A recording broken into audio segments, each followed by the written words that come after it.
noches.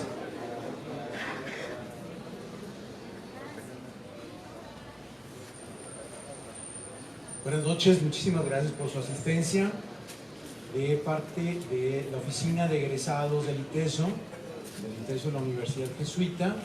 Les pedimos que en caso de algún evento de auxilio, tenemos una salida de este lado, hay que reunirnos, creo que hacia atrás de ustedes está el centro de reunión en caso de sismos, y hacerlo con la precaución de hoy. Bien, la Asociación de Egresados de Arquitectura del ITESO nos complace que hayan venido, que hayan aceptado nuestra invitación a nuestra octava, ¿verdad? Nuestra octava tertulia. Sí, ¿verdad? Gracias, Carlos. A nuestra octava tertulia, y en esta ocasión vamos a platicar sobre temas de la ciudad. Estamos de lo horizontal, lo vertical, y en esta ocasión tenemos el honor que nos acompañan varios arquitectos especialistas en el tema. Comienzo presentándolos. Gerardo Villar Guati, maestro en arquitectura por la Universidad Hafen City en Hamburgo, Alemania. Realizó una estancia académica en la Universidad de Tampere, en Finlandia. Es licenciado en arquitectura por el ITESO, ex profesor de diseño arquitectónico en el ITESO, y Gerardo es fundador, junto con Alberto Villar Guati, de Villar Guati Arquitectos. Su oficina ha realizado proyectos de diferente índole como interiorismo, vivienda unifamiliar y plurifamiliar, edificios de uso mixto, proyectos urbanos y de paisaje, hospitales, áreas industriales, entre otros. Muchísimas gracias por estar con nosotros el día de hoy, Gerardo. Graciano Braupani es arquitecto de la Facultad de Arquitectura de Alghero, Cerdeña, en Italia.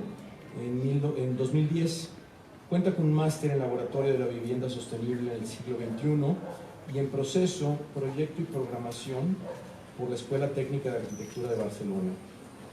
Director científico del Laboratorio Hábitat 21, con el cual ha ganado diferentes premios de arquitectura y urbanismo en ámbito nacional e internacional. En el 2016 publica el libro How to Analyze and Evaluate Mad Housing, que propone el análisis del sistema Mad Building para su aplicación a la vivienda. Es miembro del equipo de investigación dirigido por Josep María Montaner, Zaida Mushi y David Falago. Actualmente es socio de la Oficina de Arquitectura Estudio Hidalgo.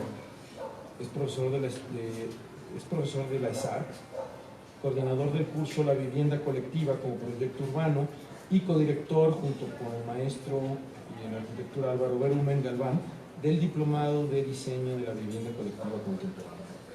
Gracias, muchísimas gracias por estar con nosotros. Alejandro Mendo Gutiérrez. Alejandro, también arquitecto por el ITESO, maestro en investigación, gestión y desarrollo local por la Universidad Complutense de Madrid, doctor en ciudad, territorio y sustentabilidad por la Universidad de Guadalajara. Cuenta con diplomados en materia metropolitana de la UNAM, en legislación urbana y en proyectos de obra. Profesor en el ITESO desde 1994 y académico titular desde el año 2000, en el Departamento del Hábitat y Desarrollo Urbano.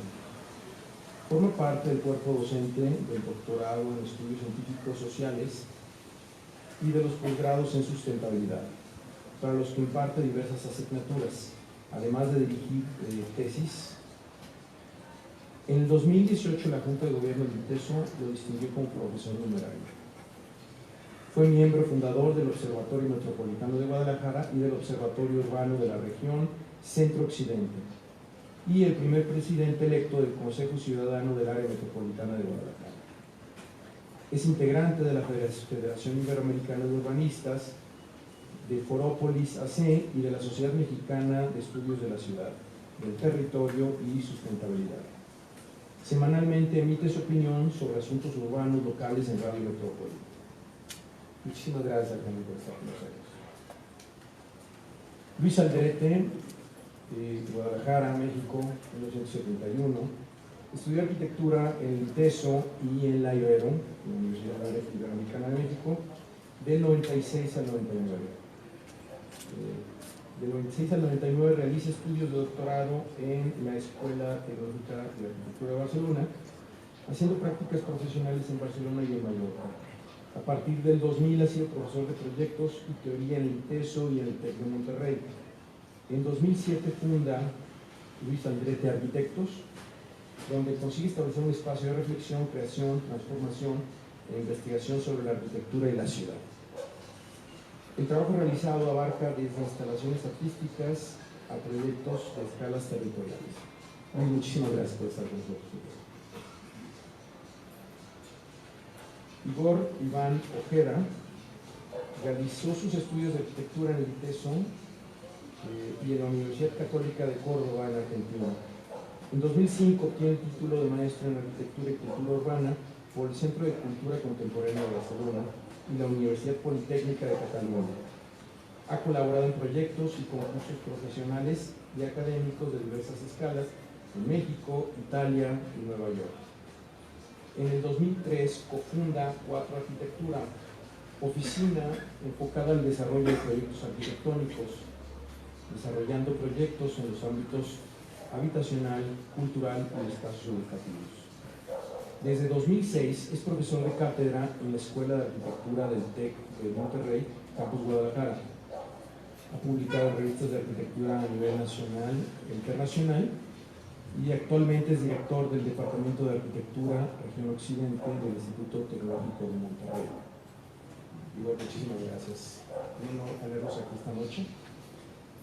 Nos acompaña el arquitecto Carlos Petersen Fara como moderador de la mesa.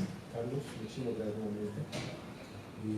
Quiero agradecer el día de hoy la presencia del maestro, el doctor Oscar Humberto Castro, director del Departamento del Hábitat del ITESO.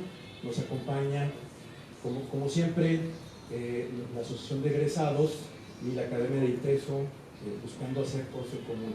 Muchas gracias por tu asistencia el día de hoy. Queremos, como comercial, al final del evento, queremos presentarles este tipo de libretas. Es una libreta que mandamos a hacer en la asociación con el logotipo de Después del Jardín, la exposición que tuvimos el año pasado, y si alguien quiere adquirirla, la tenemos allá al fondo. Estamos buscando fondos para las actividades que estamos realizando. Muchísimas gracias. Sean bienvenidos y les cedo la palabra al arquitecto para que se...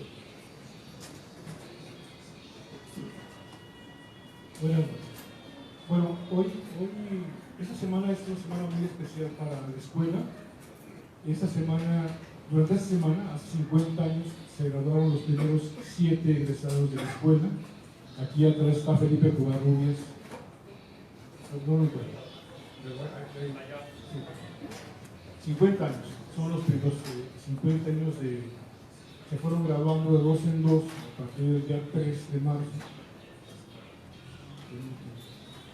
Ojalá la asociación de egresados en la próxima reunión nos invite a platicar con ellos para que nos cuenten qué ha sucedido, cuáles son los cambios, cómo pasaron en estos primeros 50 años de egresados de la escuela. Muchas felicidades, ya brindaremos lo que se puede.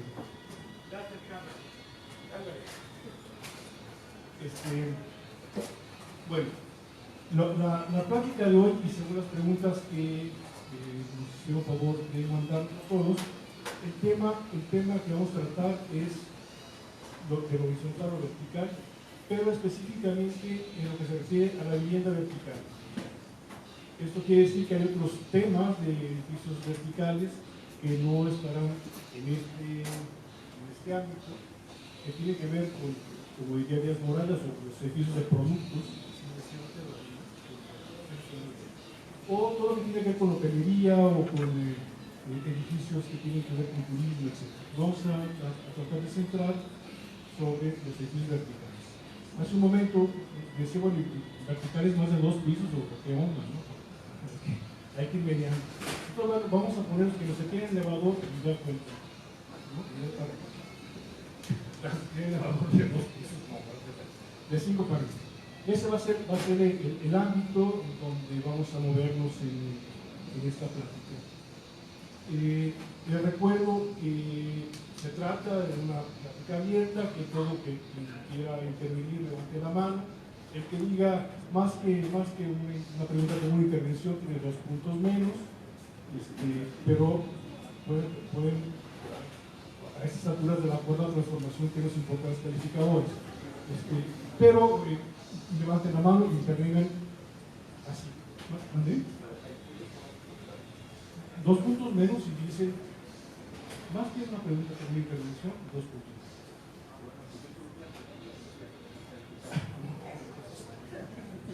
Bueno, hace unos años, te acordarás, Alejandro, el doctor Jesús Martín Barbero nos recordaba una plática en la Escuela de Arquitectura sobre cómo la arquitectura fue acompañando muy bien las transformaciones sociales a principios del siglo XX. Una de las principales transformaciones, la que fue más clara, fue la invención de lo privado, cuando sale de la casa se transforma en un espacio privado y sale el trabajo de la casa. El lugar de trabajo ya no es la habitación.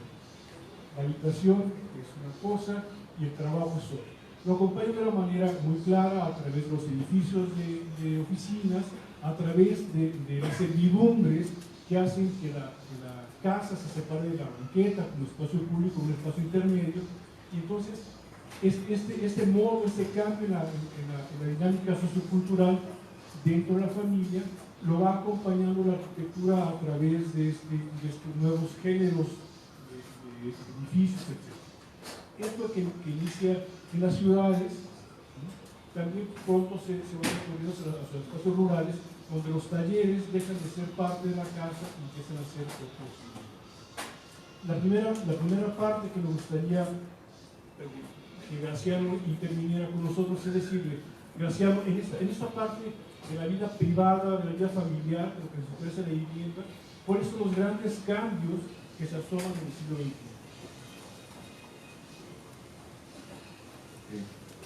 Yo voy a ser muy sincero con vosotros. Cuando leí las críticas que me enviaron, digo, no voy a responder, ¿no? Y de hecho monté una presentación, no sé si se puede proyectar. No, bueno, yo tenía una presentación, básicamente yo lo que quería decir es esto. El título era del horizontal a lo vertical, ¿no? Y yo lo iba poniendo como pregunta. O sea, realmente yo no sé, puse del horizontal a lo vertical, o sea, vamos a hablar de esto, ¿no? Y yo quería dar mi punto de vista de esta forma. Yo empezaría con un dato muy importante, que dentro de 2050 la población urbana ya va a llegar al 80%. Entonces nuestras ciudades van a crecer, ¿ok? Esa es una cosa, es un dato de la ONU. Luego, los tejidos urbanos de nuestras ciudades están construidos por el 80% de vivienda, por lo tanto entendemos que cuánto es importante el proyecto de la vivienda dentro del proyecto de la ciudad. Yo creo que, digamos, la arquitectura, la evolución de la arquitectura, y eso lo dice Carl James, ¿no? Con su libro donde declara que la arquitectura moderna es buena, en 1972. Nosotros todavía yo creo que aplicamos modelos, bueno, yo hablo de donde vengo yo, que tienen que ver con la tradición modernista, por lo tanto con el dividir, ¿no?, la vivienda de la zona de trabajo, de la zona de ocio, ¿no? Y todo esto para una ciudad que se va expandiendo y que crea, ¿no?, autopistas y que espacio para el carro, ¿no? De hecho, saqué una imagen de Facebook que es una planimetría de una casa, ¿no?, donde todas las recámaras tienen una medida proporcional y en el centro hay un garaje gigante, ¿no?, que dice, si las casas se proyectaran como las ciudades, la casa sería así, el espacio principal es el espacio del carro, ¿no? Y me gusta añadir otra cosa, que es un aforisma que usa el urbanista danés Jan Gehl, que dice, Nosotros medimos lo que realmente nos importa, ¿no? ¿Y qué hemos medido? Hemos medido metros cúbicos, hemos medido grados de vivienda, ¿no? Yo pienso en Europa, en la reconstrucción, digamos, después de la guerra. Hemos medido muchos factores, el tráfico, por ejemplo, pero nunca hemos medido realmente la calidad de nuestra ciudad ligada al tema de la vivienda colectiva, ¿no? De hecho, él se inventa esta metodología que va en el espacio público y empieza a medir la calidad, ¿no? Contando cuántas personas se paran, cuántas personas se levantan, etcétera, etcétera, etcétera, ¿no? Por lo tanto, yo creo que realmente yo no sabría decir, ¿no? Si podemos decirlo así, si es mejor la vivienda vertical, si es mejor la vivienda unifamiliar. Yo entiendo que para mi forma mental y mi instrucción de la vivienda colectiva es algo muy importante para la ciudad. Pero creo que como arquitectos deberíamos empezar a pensar más en la fenomenología, o sea, realmente en que le estamos regalando a la ciudad, ¿no? Además de proyectar tipologías muy buenas, ¿no? Entonces empezar a medir otras cosas, ¿no? Empezar a medir qué espacio público proporcionamos, empezar a medir cuánta perspectiva de género vamos a englobar en el proyecto, etcétera, etcétera, etcétera, etcétera, ¿no? Y terminaba mi presentación con un dibujo que me gusta mucho, que es del arquitecto Soto, que es un dibujo a mano alzada, que él intitula, la colección se llama como Futuro Primitivo, ¿no? Él intitula como la casa como ciudad y la ciudad como casa, ¿no? Realmente entender, ¿no? Que el proyecto de la vivienda tiene que ser un proyecto que se base en, como estábamos diciendo, ¿no? En los espacios intermedios y muchas más cosas. Había puesto también otra imagen, entonces esta imagen os invito a verla, se llama Cena Casa de Levi, es un pintor italiano de Paolo Veronese, es una pintura yo creo de 1600 y algo. Yo siempre la muestro a los estudiantes porque se ve gente que está cenando, ¿no? Cenando abajo de un porche, ¿no? De un portal. Entonces se llama Cena Casa de, ¿no? Entonces uno se imagina que este tipo tiene una casa enorme, ¿no? Donde pueden caber como 500 personas, ¿no? En cambio, yo lo que quiero remarcar de su horizontal o vertical, que a mí personalmente lo que más me interesa son otros valores de la vivienda. Es decir, hay un esquema, por ejemplo, que pone Yangel en su libro Ciudades para la Gente, donde dibuja la sección del edificio alto de una torre, entonces son como 20 plantas o algo más, donde realmente se entiende que la parte del edificio que hace ciudad son las primeras 5 plantas, por ejemplo, ¿no? Porque tiene una relación directa con la calle, ¿no? Que es toda la historia que nos cuenta Jane Jacobs, ¿no? Los ojos de la calle, plantas bajas activas, etcétera, etcétera, etcétera. Nada más, digo, con la presentación a lo mejor agregar un minuto más, pero como siempre hablo mucho de los demás, porque ellos saben mucho más que yo, entonces está bien así, ¿no? Bueno, a lo mejor luego vuelvo a hablar. Luego. Sí, soy diesel yo, aquí es todo gasolina, yo soy diesel, pero estoy ahorrando, ¿no? Y luego ya veremos qué puedo añadir. ¿Ok? ¿Más híbrido? Ya, aquí voy en bicicleta yo, que me dan miedo los camiones. ¿Quieres investigar? ¿Quieres? Hola. Bueno, un poquito en esta línea, cuando a mí me hicieron la invitación a la plática, primero te invitamos a hablar sobre vivienda colectiva. En ese momento, pues, de alguna manera curiosa, lo que yo pensé fue horizontal, ¿no? O sea, no me vino a la mente de repente un edificio vertical. Entonces, ya después fue, vamos a hablar de lo horizontal o lo vertical, y como que lo colectivo se quedó fuera. Entonces, yo creo que es importante definir o hacer esa distinción entre vivienda colectiva y vivienda vertical, que creo que no es lo mismo, ¿no? O sea, hay vivienda horizontal que es mucho más colectiva que la vivienda vertical y exactamente, entonces en este sentido también del piso 5 para arriba, como dicen, se queda uno fuera de la colectividad y ya es apilamiento, no tanto colectividad. Entonces creo que deberíamos de partir también como por distinguir lo que es colectivo y lo que es vertical. Lo bueno es que antes te invitan y luego dices que sí, te hacen las preguntas. Ya dije que sí. Digo, ya estamos en esta. Sí, la invitación originalmente nos habíamos dado sobre colectividad, ¿no? Vivienda colectiva, y después aparece el tema de lo horizontal o vertical. Pero creo que al final a lo mejor valdría la pena remontarnos, que yo me remonto a los muy orígenes, pero hay unas condicionantes como que traemos en el imaginario incluso de México, ¿no? Cuando hablamos de verticalidad. Esta idea que suponemos que la ciudad se construye en este imaginario colectivo de generar un bien común y por eso mejor nos concentramos todos para poder tener acceso a los servicios, a la productividad y demás cosas, y que con la revolución industrial obviamente se requiere que esté todo concentrado. Pero pasan algunas cosas interesantes en la historia de México, y es que si asumimos que la ciudad a conquistar era Tenochtitlan en su momento, llegan los españoles con ciudades que ya eran verticales y colectivas, y resulta ser que no hay ahorita vestigios de la arquitectura colonial en México que tengan más de 3 o 4 pisos del siglo, hablamos del siglo XVI, ¿no? Siglo XVI y XVII. Sin embargo, las pirámides eran más grandes que eso, 3 veces la altura de la arquitectura que existió después, ¿no? Entonces hay unas condiciones sismológicas que suceden en este lago y en Tenochtitlan que hacen que lo que se construía se les caía, ¿no? Y entonces empiezan a construir aquello que les es posible construir, son viviendas de 2 pisos o 3, aquellos primeros palacios, ¿no? Esto sucede en un momento de la historia que es cuando está Felipe II y se crean las ordenanzas, ¿no? Para la Nueva España, y se convierten en, digamos, en los planes parciales casi para todas las colonias de España. Y entonces ahí surge el primer imaginario donde pensamos que las ciudades, al menos en Latinoamérica, tienen que ser horizontales, ¿no? Y nos creemos esta idea.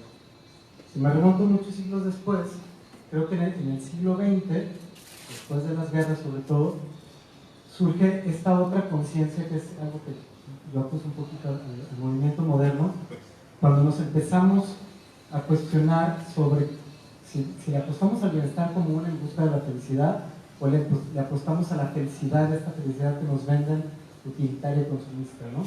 Y ahí pasa algo que yo le llamo como reclamamos el derecho a la unifamiliaridad de la casa y el derecho a la unifamiliaridad del arquitecto, ¿no? Además, todos queremos que nuestros arquitectos nos hagan nuestra casa para nosotros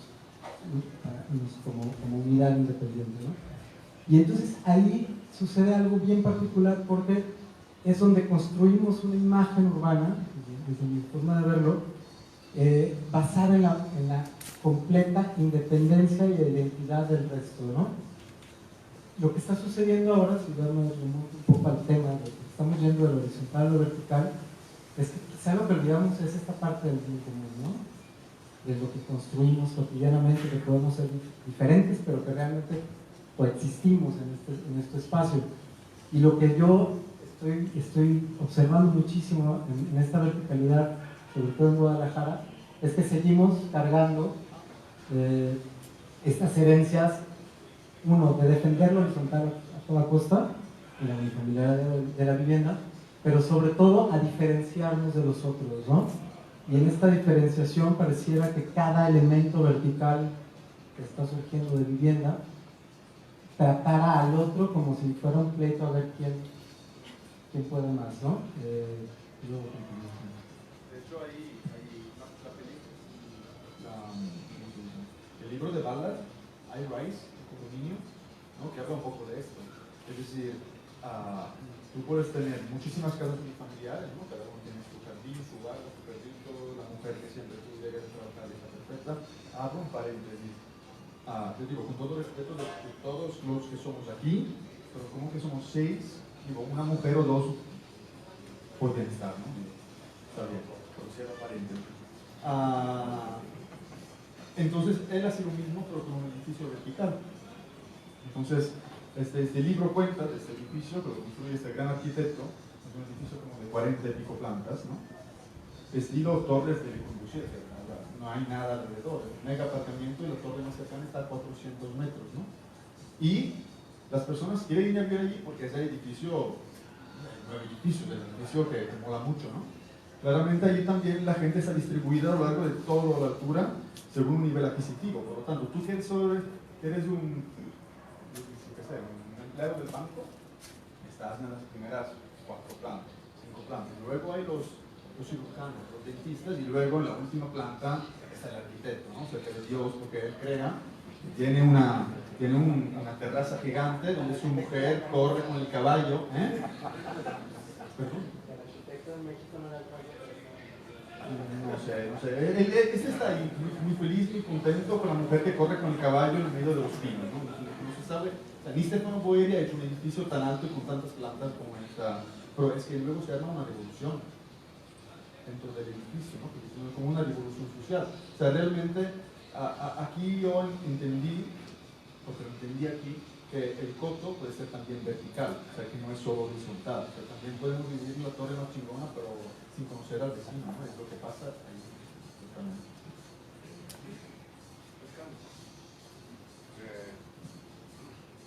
No, a mí me gustaría comentar que este tema de la verticalidad y la horizontalidad tiene que ser puesto siempre en relación, urbanísticamente hablando, con las densidades de población y las superficies urbanizadas. Y ahí hay una cantidad enorme de información reciente que nos permite pasar más objetivamente a analizar si conviene o no este proceso. En el caso exclusivo de Guadalajara, me gustaría señalar que siempre ha habido una fuerza económica especulativa la que ha creado la expansión horizontal de la ciudad.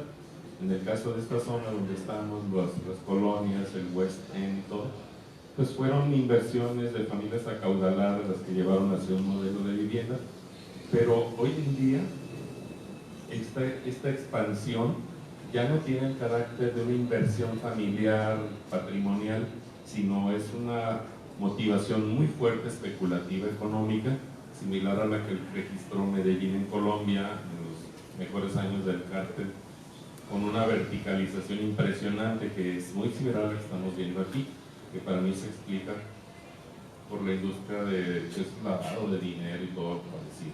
Entonces, a lo que voy es que no hay una racionalidad urbanística y de debate y análisis de fondo que permita científicamente acordar cuáles son esas densidades verticales y horizontales que convienen para el bien común que menciona el arquitecto. Si pasáramos a ese nivel de análisis, probablemente nos está costando más urbanizar los valles productivos agrícolas de Tezistán, Toluquilla, etcétera, con el tipo de conjunto habitacional que estamos haciendo, que repoblar el centro y otros barrios que están muy bajamente ocupados. Hay un análisis, me gustaría comentárselos, de una investigadora de la Universidad de Guadalajara, muy destacada, la doctora Edith Jiménez Huerta, del CUSEA, que ha señalado muy atinadamente cómo la metrópoli está desperdiciando el núcleo duro metropolitano, lo que está dentro del anillo periférico, que tiene una potencialidad impresionante de desdoblarse en una altura razonable y que no estamos haciendo nada para capitalizar esa situación. Por el contrario, estamos permitiendo edificios a granel, de altura, donde sea, donde es más beneficioso desde la visión de la plusvalía, y pavimentando enormes conjuntos masivos industriales en la periferia. Entonces sí hay la oportunidad dorada de ir hacia una verticalización racional de beneficio masivo para los sectores de población que están fuera del mercado. Entonces, en la cuarta transformación, si es posible, vislumbrar algunas posibilidades. Ya platicaremos al final de esto. En los años 70, probablemente en los años 80, uno de los dichos en las escuelas de arquitectura era que había que echarle un segundo piso a Guadalajara, ¿no? Había que densificar la ciudad porque su densidad era bajísima. Todavía en los años 80 o 90, a través de aquel esquema de financiamiento de FOBI, mayores, lo que hubo en Guadalajara fue una proliferación de edificios de departamentos de 4 pisos, que es lo que permitía FOBI, esquemas de PIS 4, Vivienda de Interés Social 4, que era para 4 pisos. Luego hubo un momento en donde la expansión urbana sobre los valles de Tezistán y el valle de Toluquilla y es todavía, ¿no? Es enorme. Pero a partir de hace unos 10 años empieza otra vez a construirse vivienda vertical más densa. Y nos quieres platicar un poco de eso. ¿Cuál sería el objetivo de construir vivienda vertical con más densidad? Bueno, tú, sí. Yo tengo una pregunta sencilla que es, por ejemplo, aquí en Chapultepec se encuentra un 60% de vivienda vertical más un 40% de horizontal. En la zona de Tlajomulco es un 20% horizontal, o menos yo creo, porque son residencias o servicio hotelero, y a un 80% de vivienda horizontal, 80% pues. Si calculamos un 100% en el uso de vivienda, pues, ¿cuál sería la eficiencia pues, del uso de ese tipo de vivienda en toda la ciudad? Otra pregunta era, me vino la duda, como estabas mencionando el segundo piso que se ve en la Ciudad de México, si en un futuro a muy largo plazo es la idea pues cimentar con un edificio y hacer una losa gigante y formar otro mundo.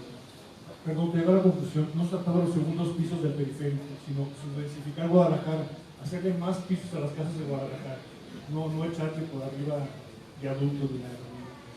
Perdón, como que era una confusión por ese nombre. No, lo que se hablaba en los 70 era de que había que hacer Guadalajara una ciudad muy chaparrita, es como bien se refiere a la ciudad del siglo XVI y XVII, una ciudad de un solo piso. Prácticamente cualquier fotografía que veas hasta el siglo XVIII, Guadalajara es una ciudad plana, y se hablaba de la necesidad de tener más altura en la ciudad. Pero tu pregunta sobre la densificación sobre Tlajomulco y Chapultepec, ¿qué quieres decir mejor una que otra? No, pues Hace unos 6, 7 años.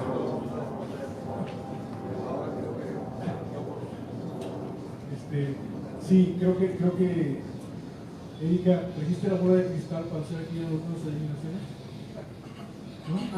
Bueno, hay que esperar hasta aquí. Luis. Bueno, ¿cuál sería el objetivo de construir vivienda vertical? Bueno, la vivienda vertical en realidad es una necesidad por el crecimiento de la ciudad. Así de fácil, ¿no? La ciudad empezó a crecer de tal manera que ya era prácticamente imposible vivir a las afueras de la ciudad, empezó a haber un montón de vivienda en abandono, y todos los traslados a trabajar y regresar a casa se volvieron realmente catastróficos, inclusive hoy en día siguen siendo catastróficos, ¿no? O sea, fuera del anillo periférico. Entonces al final pues, era una operación obligada, sin duda. Ahora, lo que sí estoy convencido es que la manera en que se empezó a destapar la verticalidad en Guadalajara no es de la manera correcta. O sea, Guadalajara, como ya todo el mundo lo ha mencionado, ¿no? Es una ciudad históricamente de 2 niveles. Y es una ciudad con una textura bastante particular en donde los suburbios predominan sobre ciertas clases sociales. Entonces, estos suburbios no tienen como de origen, no tienen esta planta comercial en donde se puede empezar a generar un contacto social, lo que pueda ser como puntos de reunión, en donde hay espacios públicos. Es ridículo tener banquetas de 1,5 metros, ¿no? Entonces es verdaderamente ridículo. Deberíamos de tener banquetas de 5 o 6 metros, más aparte un área vegetada, más aparte una ciclovía, más aparte una calle, más aparte la operación se repite. Y eso, pues en el momento en que empezó a crecer la ciudad, pues nunca se pensó. Entonces ahora, pues es como muy complicado, ¿no? Establecer una relación entre, ¿no? el usuario, los ciudadanos, ¿no? y la arquitectura en todos estos suburbios. Bueno, entonces, si nos centramos en esta zona o en estos barrios que tiene como la facultad o la característica que de alguna manera se empezó a transformar para generar como puntos de reunión más urbanos, restaurantes, bares, tiendas, paseos, Lafayette, ¿no? Para poder caminar por Lafayette, porque si digo Chapultepec aquí me matan, ¿no? Digo, no está Juan por ahí, pero esta transformación se vino dando en existencias, ¿no?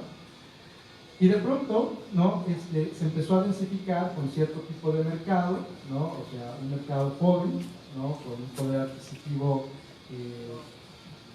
mediano, digamos, por dar un calificativo. Y se empiezan a hacer como cuestiones experimentales, ¿no? O sea, nuestra primera incursión en vivienda, no sé si llamarla vertical, porque, bueno, no, sí, porque sí tiene elevador, ¿no? Sí tiene elevador. Fue por aquí muy cerca, en la calle de Atenas, entre Guadalupe 1 y Avenida La Paz. Y eso fue, yo creo que por ahí del 2005, más o menos. Creo que fue más o menos por el 2005, no recuerdo bien. Un edificio en donde hicimos 7 departamentos de 120 metros cuadrados. Y todo fue una ironía absoluta. Primero compramos el jardín de una casa. Y ya cuando compramos el jardín de una casa, dijimos, no, pues vamos a hacer toda la tramitología, etc.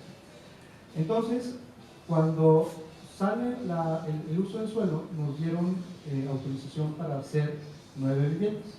Entonces, mira, igual funciona. Entonces empezamos a hacer las imágenes, etcétera, y decimos, no. O sea, si hacemos 9 viviendas, no estamos dando una respuesta adecuada al barrio. Pues el barrio es más bajito, tenemos que hacer algo más bajito para que empiece como a convivir de una manera más equilibrada con lo que hay alrededor. Entonces dijimos, llegamos allá con permisos y nos dicen, no, ustedes tienen que hacer 9 viviendas, 2 niveles más, pero no lo queremos. No, pero es que ustedes es lo que tienen que hacer, porque aquí está el dictamen, aquí está todo, y ustedes tienen que hacer eso.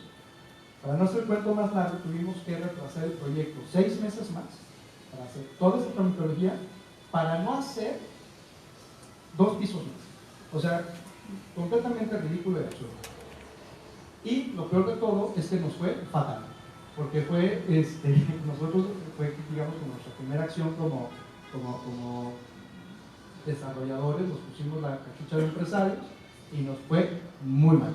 Porque la gente en su momento estaba apostando a otras zonas, ¿no? Estaba apostando a invertir su capital en otros barrios, etc. Yo creo que sí, bueno, ahora si estuviéramos haciendo esto aquí, pues ya lo hubiéramos vendido a la semana de tener el proyecto, porque es con 4 pisos más. Pero el tema es de que en ese momento todavía había un grueso de la población que todavía no entendía cómo podía funcionar la ciudad en términos urbanos. Todavía no entendía la gente lo que significaba salir a caminar y poder tener un barrio en donde podrías encontrarte un montón de eventos. Por eso después tenemos que llegar a programas como la vía recreativa, ¿no? En donde tenemos que cerrar una avenida, ¿no? Primero para ver qué es lo que sucede, y resulta que lo único que podemos hacer es salir a hacer ejercicio porque no tenemos como conciencia de cómo colonizar la calle, ¿no?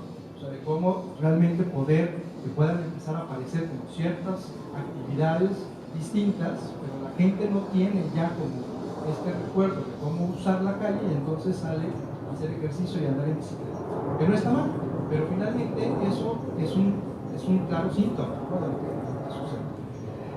Después, yo estoy convencido de que la ciudad tuvo que haber crecido de 2 a 6 niveles, precisamente por lo que hemos estado comentando ahora, ¿no? Porque entonces la colectividad empieza a funcionar de manera distinta y aparte tenemos para eso muchos años.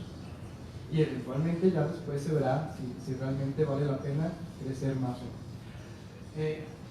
Y volviendo al tema de que si es necesario densificar, pues sí, o sea, necesitamos densificar, pero también necesitamos poder empezar a impregnar la idea de cómo verticalizar la ciudad al colectivo, a toda la gente. O sea, porque en realidad el cambio no es solamente en la arquitectura, sino también en términos sociales. La gente viene históricamente de vivir en casa y en casas que a lo mejor y ahora voy a hablar, digamos, como del sector de mercado al cual en los últimos años se han hecho viviendas verticales, ¿no? Porque parece ser que nada más hay un mercado, ¿no? Y ese sector es el que ahora está como... Es más artístico. Bueno, sí, entonces... Sí, no, si me vas a quitar los primeros planos. No, pues no te quito la... Pero entonces hay que sacar hay que hacer entender a la gente que se sale de esa vivienda y va a vivir en un departamento que cambia su metraje ¿no? Porque posiblemente tenía el doble en la casa o más, ¿no? El poder adquisitivo cambia, ahora se reduce y tiene que vivir con un montón de vecinos. Eso la gente todavía no sabe cómo domarlo, y eso es un tema interesante. Gerardo, tú te dices estos juguetes. Precisamente. Sí, quería preguntarte, bueno, supongo que esto lo tienes aquí como para mostrarnos cuál es el objetivo de construir vivienda vertical, ¿no? Sí, exactamente. A eso iba ahorita con el comentario Venga. sobre la necesidad de verticalizar para densificar. Entonces, aquí como ejercicio de escuela, a mí formamos 3 modelitos en donde todos ellos tienen la misma densidad, desplantados en los mismos metros cuadrados, pero con diferente altura. Entonces, aquí es bien importante, de nuevo, hacer la distinción entre verticalizar y densificar.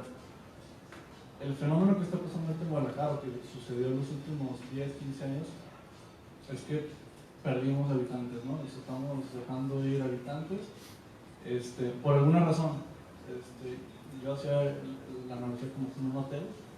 Imagínense que tenemos un hotel sin agua caliente, sin recepcionistas, sin las camas extendidas, con chinches. La gente se va del hotel, y si el gerente decide, pues la solución es echarle otros 2 pisos encima, creo que no va por ahí. O sea, la situación es, primero, arregla tu hotel, dale los servicios que necesita tu hotel, llena lo que tienes de hotel, y cuando empiece a ir bien el hotel, le echas otros 2 pisos, porque ya ahora sí realmente no cabes, ¿no? Entonces, yo creo que es un poquito lo que pasa con estos modelitos. Tenemos una ciudad con huecos, es una ciudad porosa, que primero tendríamos que rellenar para después empezar a pensar en verticalizar, creo yo, ¿no? O sea, entonces, ahorita, este boom de verticalización me parece que es como una explosión en la cara de lo que no se fue planeando los pasados 50 años, ¿no? O sea, ahorita estamos reaccionando a ver cómo lo hacemos para densificar nuestra ciudad, que por cierto, Guadalajara es una ciudad muy densa.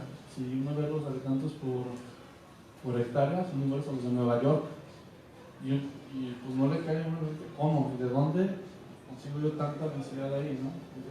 El tema es que no hay áreas verdes, no hay áreas de esparcimiento, no hay áreas comunes, o sea, está todo tapizado, sí de 2 pisos, pero todo.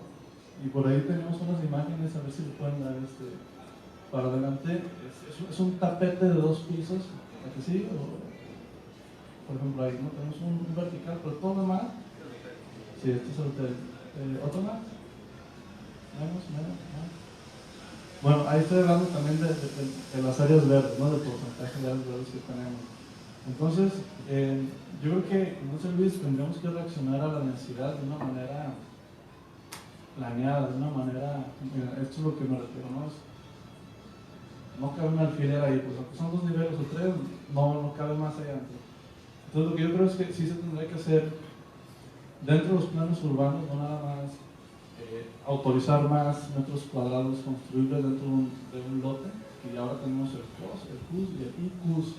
El ICUS es un bonus para construir lo que realmente no deberíamos de construir, pero si pagamos una lana, construimos, ¿no? Así me suena a mí, pues, el ICUS. Es como... exactamente, es como, ok, la ciudad lo que realmente necesita son estos 4 niveles, pero si tú pagas 500 pesos por metro cuadrado de ICUS, dale acá. Es como lo que quieras, ¿no? Entonces yo creo que ahí es un poquito el desbalance, ¿no? Que nos están permitiendo hacer y explotar el suelo de una manera irracional, pagada, pero irracional, y esto genera también aumentos en el uso del suelo, que de todos modos va a segregar a la sociedad. O sea, cuando yo pongo un edificio de 20 pisos en un lugar, todo el perímetro alrededor de la colonia se encarece automáticamente, porque si ese amigo pudo construir 15 pisos, yo también. Entonces mi casa, que tenía 300 metros cuadrados, ya la vendo a 35,000 pesos metro cuadrado de terreno, ¿no? Entonces, ¿eso qué hace? Bueno, pues que ahora genera que el mercado ahora sea un mercado más pudiente, que va a desplazar a los habitantes de la zona actual. O sea, los que siempre estuvieron ahí, ahora los van a empezar a sacar, Y he visto casos de gente del centro que vende su casa a 10,000 pesos el metro para comprarse una casita allá en Kazajistán o afuera, porque es, digamos, para lo que alcanzó vendiendo su pedacito de tierra. Y un desarrollador lo que va a hacer es, si tiene al lado un edificio de estos magnitudes, le va a sacar 20 veces el valor, ¿no? Entonces, la gente ahí se sale, se elitiza el suelo, digamos, y empieza a generar esta segregación social, que también es un punto como muy importante, ¿no? Entonces, esa reflexión de densidad, de porosidad, en contraste con lo que parece horizontal, y creo que de alguna manera es equivalente a la ciudad de rascacielos que es Nueva York. Yo llegué aquí hace poco, ¿no? Entonces también me estoy acostumbrando a cómo funciona, ¿no? Sobre el mundo del humanismo, de la densificación, ¿no? Y a mí una cosa que me choca mucho es que hay casas muy bonitas, otras que son menos bonitas. Entonces resulta que tú tienes un terreno y puedes desarrollar una torre de 30 plantas, ¿no? Pero al lado está una casita de una planta de media que no la puedes tocar porque es patrimonio, ¿no? Entonces, yo aquí aviso como que hay una falta de planeación. Porque digo, a ver, si tanto te gusta esta casa que te gusta solo a ti, ¿no? Porque a lo mejor a muchas personas ni siquiera les gusta la casa por el patrimonio, ¿no? Que quieres que se quede aquí, tú al lado no permites que se construya una torre de 30 plantas. Porque tu casa va a desaparecer como un champiñón de los pitufos, o sea, es que no tiene valor, ¿no? Y entonces, otra vez vuelvo a lo que decía Yanguel, mides lo que te importa. Es decir, mides el costo, y todos esos coeficientes, pero no mides realmente la calidad que da tu edificio o la ciudad. O sea, ¿en qué ciudad queremos vivir? Esta es la pregunta. Porque cuando tú vas a entregar un plano de permisos, si ahora no me acuerdo los números, porque no quiero saber, pero si pasas de no sé cuántos cajones, por ejemplo, del sótano, tienes que tener una rampa de no sé cuántos metros, ¿no? Porque todavía no han llegado a entender que hay cosas que se llaman semáforos, que cuando se pone en rojo, que uno lo ve, quiere decir que yo no puedo entrar porque hay otro que está saliendo. O sea, esas cosas las tienen muy pautadas, ¿no? En cambio, toda la parte de la cual estábamos hablando antes, que es esto también que dices tú, que al final la gente se va a ir, por lo tanto, tú que vivías en el centro, donde tenías tus amigos, donde tu hija iba a la escuela, no sé qué, no sé cuánto, te va porque te conviene, y al final en la ciudad va a pasar esto, que es un fenómeno muy nefasto, ¿no? Sí, y ahorita hablando también del automóvil, con estas reflexiones, digamos, me puse a hacer cuentas de lo que es, en el caso de vivienda colectiva y vivienda mínima, que hay departamentos que caben, digamos, ya decente, en 24 metros cuadrados, vive un estudiante, una pareja joven sin hijos. Como en Europa se ve demasiado. Entonces, ¿pero qué sucede? Cada coche que hay en la ciudad mide esos 24 metros cuadrados. Es decir, el espacio que necesita un auto dentro de la ciudad está sacando a un habitante de la ciudad. Entonces también creo que la liga con las políticas de cuántos cajones máximos, cuántos cajones mínimos, todo eso tendría que estar también regulado con esa visión de pues, cuántos habitantes quiero regresar a la ciudad, ¿no? Pues yo como observador urbano voy a insistir en que hay explicaciones estructurales de estos fenómenos que ustedes están comentando y en pocas palabras tiene que ver con el desmantelamiento, digamos, del Estado como una figura orientadora del desarrollo, y eso ha sido consecuencia de las fuertes presiones económicas, inmobiliarias, lucrativas. Entonces lo que estamos experimentando hoy es la consecuencia de los pasos atrás que ha dejado el Estado, ha dejado la plaza, por utilizar un término muy de moda, la dejó libre, abierta a las fuerzas económicas, y estas no están respetando criterios de bien común, sino simplemente de ganancia inmediata. Y eso es lo que explica, desde mi opinión, mucho de lo que estamos viendo ahora. Pero no es el Estado que antes de todo busca Digo, esto es cierto, ¿no? Pero si no es el Estado que antes de todo busca el bien común, ¿por qué lo debería ser el desarrollador? O sea, digo, hay los desarrolladores iluminados, ¿no? Que está bien. Pero también yo, por ejemplo, puedo ser un desarrollador que a mí no me importa nada regalarle nada a la ciudad. Por lo tanto, si hay una normativa que realmente me diga, no, que la planta baja tiene que ser esto y esto, Uno de los cambios que hemos visto en la ciudad a partir de esto es, si se fijan en la historia, a principios del siglo XX, los que estaban al frente de aquello que se llamaba Comisión de Ornato y Buen Gobierno, que era, que se dedicaba a las pilas, ¿no? Eran, digamos, los apellidos elegantes que tenían mucho dinero en esas haciendas.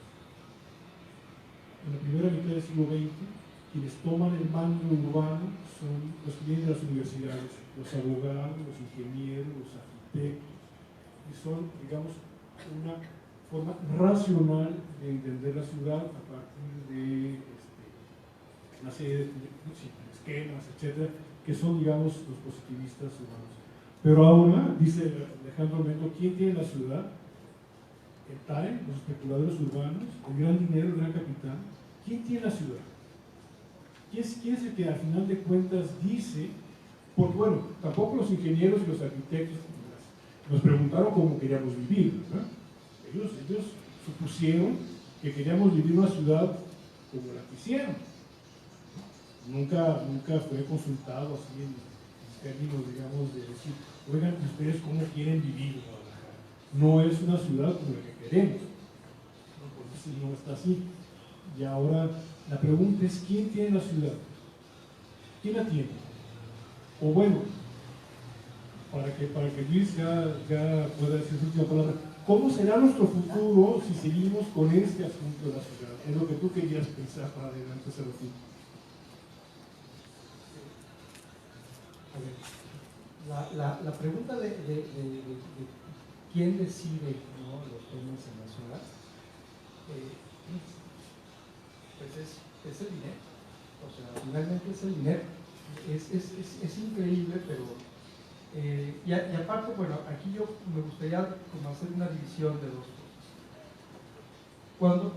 Cuando se hace un proyecto en donde el metraje no es tan grande y la densidad tampoco es tan alta, estamos hablando de, no sé, a lo mejor 6, 7, 8, 9 viviendas, entonces es una cosa completamente distinta a que si de pronto tienes, o se tiene que hacer, o se va a hacer un desarrollo de 200, 300, 350 viviendas. Es otra cosa, ¿no? Es como decir que eres doctor, pero pues uno es oftalmólogo y el otro es dentista, ¿no? O sea, son dos cosas completamente diferentes. Y entonces las tensiones que se empiezan a generar con una densidad alta, ya no es que haya como una especie por supuesto que siempre hay como un director de orquesta, pero al final son muchísimos los actores, ¿no?, que participan en algo como eso. Entonces, la labor del arquitecto es uno, la labor del equipo financiero es otro, la labor del desarrollador es otro, la labor de la gerencia es otra. En fin, hay muchísimos actores, ¿no?, que van armando como todo el esquema, pero al final, efectivamente el arquitecto, digamos, en el esquema de social en el que estamos aquí en Guadalajara, ¿no?, todavía tiene la posibilidad, ¿no?, y digo todavía porque en otros lados es cada vez más complicado, pero en esta ciudad todavía tienes posibilidad de poder, ¿no?, maniobrar para poder tratar de hacer ciudad de alguna manera, ¿no? O sea, esa parte todavía se puede. Pero finalmente, lo que el arquitecto o los actores deben de entender es que lo que tú no puedes es ir en contra de la corriente. Tú no puedes decirle al desarrollador, voy a hacer que no ganes dinero. Al contrario, o sea, tú lo que tienes que hacer es entender todas las tensiones y decirle, sí, vas a ganar dinero, pero vamos haciendo esto, y vas a ganar lo mismo, y si no es que más. Pero vamos haciéndolo de esta manera, ¿no? Y yo creo que ese es el error que de pronto muchas veces se comete, o sea, ir en contra de las cosas, tratando de ser romántico, revolucionario o lo que sea. Pero al final, yo creo que debemos entender, todo lo que se ha dicho aquí me parece que es fantástico. De pronto tú puedes tener muchísimas referencias teóricas o muchísimas referencias edificios realizados o ejemplos urbanos de otras ciudades, pero al final lo que debes de entender es en dónde estás trabajando, con quiénes vas a trabajar y cómo puedes darle la vuelta, ¿no? Para realmente no hacer algo. Pero al final del día, el dinero es el que está mandando. Perdón, ahorita nomás que intervenga Alejandro, porque es por alusión personal en la Cámara de Diputados. Justamente, Luis, ese es el tema que estoy tratando de poner aquí. Si hay posibilidad de obtener negocios jugosos con una verticalización racional, pero no en edificios especulativos alejados en aquella zona, sino en donde el sector más amplio de población lo requiere, mediante figuras muy interesantes que no se han explotado. Por ejemplo, las asociaciones público-privadas, si le agregamos un guión que diga al final social, las asociaciones público-privadas sociales pueden ser un muy buen negocio de la calzada para allá, porque justamente es el tipo de vivienda en donde se puede alojar la gente que compró y abandonó. Ahí lo dejo. Sí, yo tengo una pregunta, pero antes doy un contexto. La vivienda, en los datos que tenemos nosotros en el Instituto de Vivienda de Guadalajara, hablan sobre que hay un problema de la especulación del suelo y que prácticamente los habitantes han ido porque gran parte de la población económica activa no puede acceder a lo que cuesta la vivienda ahorita. Ese es el gran motivo por el que se abandona a Guadalajara. Pero aquí el reto que creo que tenemos que tener es más que nada ver cómo accede la población a zonas consolidadas del área metropolitana. Y la especulación y varios factores que alteran el mercado de la vivienda pues han encarecido tanto la vivienda que para el sector inmobiliario, que es particular, pues no les da negocio un cierto sector de la población. Aquí la pregunta es, ¿ustedes cómo definen el concepto de vivienda asequible cada uno de ustedes? Es 64,000 pesos, la pregunta. ¿Quién quiere empezar? A ver, bueno, haciendo un comparativo, yo creo que para que fuera asequible dentro de la ciudad tener una vivienda, realmente los planes parciales tendrían que ir para atrás otra vez, para no densificar tanto los terrenos y no aumentar tanto el precio de la tierra, porque entonces es donde empieza el círculo vicioso de pues más vertical, más costo por metro cuadrado. Para ser desarrollador y que me sea negocio, necesito vender a tal precio. Entonces necesitamos bajar el promedio de la vivienda, o de la construcción, para que el precio sea un intermedio, o sea, que sea algo asequible para el desarrollador, o sea, que la tierra que el desarrollador compre sea una tierra que le da rendimientos y que también la gente que ya estaba sentada en la ciudad la pueda comprar. Dentro de las dinámicas, digamos, de rehabilitar el centro, por ejemplo, como contraste, digamos, ¿no? Una casa comprada y remodelada en el centro puede costar 14,000 pesos metro cuadrado de construcción. Quiere decir que alguien que tenga ese dinero lo puede comprar. En comparación, a 7 kilómetros de distancia o 6 kilómetros de distancia, el metro cuadrado lo venden a 65,000 pesos metro cuadrado de construcción. Es decir, son 4 veces o 5 veces más caro, nomás porque te muevas poquito a una zona más vertical o cambies de zona, para tener este efecto, ¿no? Entonces lo que creo que tenemos que entender es que podemos, o sea, si rescatáramos lo que tenemos y si niveláramos un promedio más bajo, creo que sería posible que la gente que ahorita está en la ciudad se quede en la ciudad. Uno de los problemas del centro es que son fincas para las cuales un crédito no es posible, ¿no? O sea, si yo voy al banco y pido crédito para comprar una casa del centro, no me lo dan. ¿Por qué? Pues por el sistema constructivo, porque ya las instalaciones están dadas al catre, y eso también frena la adquisición de una propiedad donde si yo no tengo dinero para dar el pago de comprar una casa antigua, tengo que irme a dar mensualidades a un depa nuevo de 45 metros cuadrados. Y creo que eso desbalancea la ecuación, ¿no? En ese sentido, creo que podremos pensar en la reutilización y en la homogeneización de una altura media. Son nuestros propios enemigos, ¿verdad? ¿Dónde? Son nuestros propios enemigos. Pues sí. Para mí, para responder la pregunta, la vivienda asequible es la que se paga sola.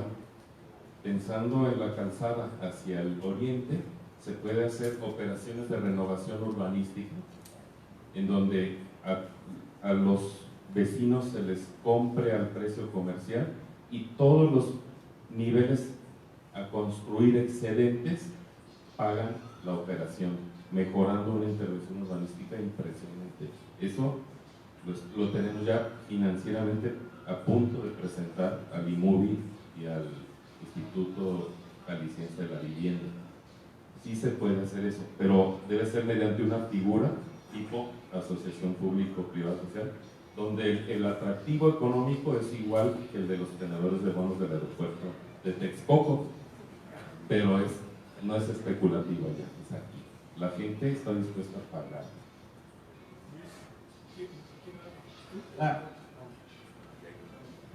Yo quisiera pensar que la vivienda asequible no tiene que ver con la capacidad que tengo ahorita de comprar un producto hecho que me va a hacer sentirme satisfecho, ¿no? Perdón, me regreso a temas éticos que son los que domino, ¿no? Y por ahí hay una teórica, y creo que pensar que la teoría está fuera,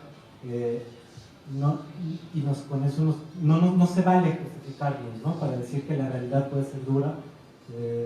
Creo que ella plantea muy bien esta parte donde dice que hay intereses que tienen que ver con experiencias, que son los que respondemos normalmente ante el placer o la gratificación, pero hay intereses críticos y esos son los que tenemos que sembrar.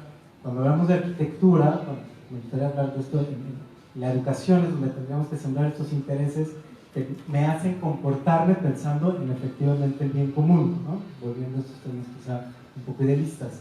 Pero si solamente respondemos a los intereses estos de las experiencias, la casa quizá no va a ser mi casa, ¿no? Y no va a ser mi barrio, porque en ese momento va a aparecer otro edificio a 4 cuadras, más atractivo, ¿no? Con más espejos o con más ladrillos ahora, y entonces yo voy a querer comprar eso, ¿no? Y entonces en lugar de estar generando algo que me haga sentirme que pertenezco a este barrio, donde realmente dialogo con mis compañeros y demás, o los otros habitantes, pues me quiero ir de ahí. Ahí nunca va a ser asequible nada. O sea, tengas poco dinero, tengas mucho dinero, siempre te vas a querer mover al otro territorio donde está lo más nuevo, ¿no?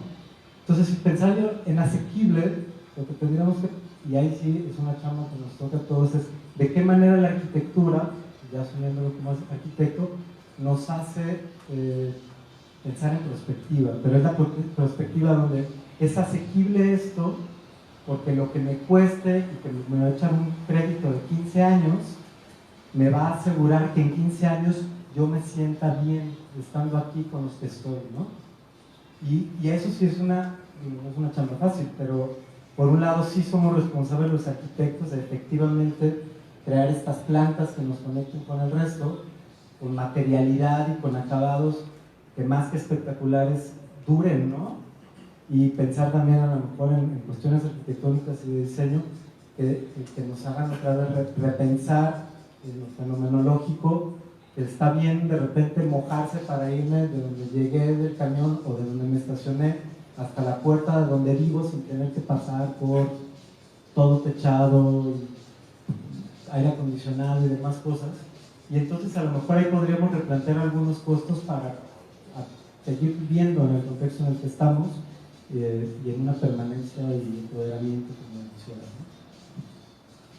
Sí, yo creo que tiene que ver también con la parte cultural, ¿no? De querer llegar hasta la cocina con el carro. O sea, la cama y yo crecí en unos departamentos ahí en Guadalupe y Niño Obrero, en donde lo primero que haces, llegas, te dejas tu carro y caminas 2, 3 plazas que le llaman. Esos son agrupamientos de departamentos alrededor de plazas para que convivan, para que los niños jueguen. Ahí se hacen las juntas de todos los propietarios al aire libre. Entonces yo creo que sí es una parte de, pues, como no se sabe si es como el huevo o la gallina, ¿no? Si empezamos por proponer esas cosas o si empezamos a cambiar nuestra actitud ante eso, o si tiene que ser simultáneo, el hecho de que nos podamos olvidar del carro y y en la medida que lo vayamos dejando de construir cocheras, vamos haciendo la vivienda más económica, porque el 20% del costo de una vivienda debe ser cochera, ¿no? No sé si podemos darle aquí a la presentación. Aquí pongo, por ejemplo, este ejemplo de Hamburgo, ¿no? Hay algunos arbolitos por ahí. Y Hamburgo actualmente tiene una política de reverdecimiento, o sea, como si estos árboles no fueran suficientes, están queriendo hacer, más adelante, por favor, otra. Bueno, esta es la mancha de Hamburgo, ¿no? ¿La que sí? Se ve menos. Pero bueno, las manchas verdes son áreas verdes. Y la idea que tiene ahorita en Hamburgo es, en 20 años, eliminar el automóvil de la ciudad por completo, es decir, que yo pueda transitar toda la ciudad, desde el centro hasta las afueras de la ciudad, caminando o en bici, ¿no? Y es el tipo de mentalidad que uno no nos alcanza a caer en el 20, ¿no? Realmente la ciudad primermundista es la ciudad bicicletera, en donde te puedes mover a todas partes, en bici o caminando, ¿no? Entonces yo creo que tiene mucho que ver lo cultural.